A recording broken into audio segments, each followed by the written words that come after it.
This is going to be a really quick video on replacing your injector cups on a 6-liter Ford diesel. You can see right there one head and all the tools you need to either have in line or build or whatever you got to do. They're pretty simple tools. If you got a lathe and some basic tools, you're good to go. You can see the slide hammer there. It's got a 3/4 inch bolt,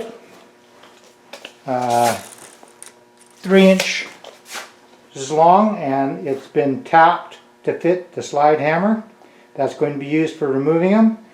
A 3/4 inch coarse thread plug tap to thread the cups so that you can install that slide hammer and bolt. And then for the install, you have a valve guide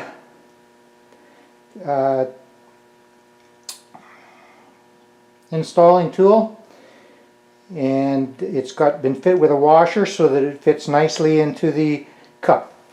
So real quick demonstration of pulling one out. There's just one left in this head. It's already been tapped, so just nothing to it. You just thread this in a few turns as it goes. It's only going to go in a few turns, and out it comes, just like sweet dilly.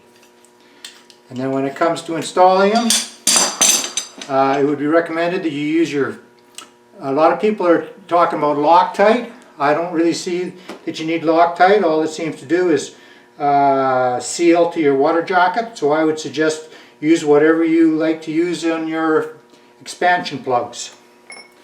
And then when you set it back in, you need a little height for your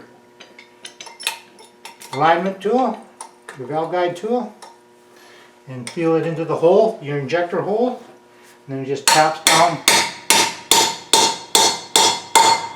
And you hear that one there? That's on the bottom. That would be good to go. Simple and easy, and a lot cheaper than buying a special tool.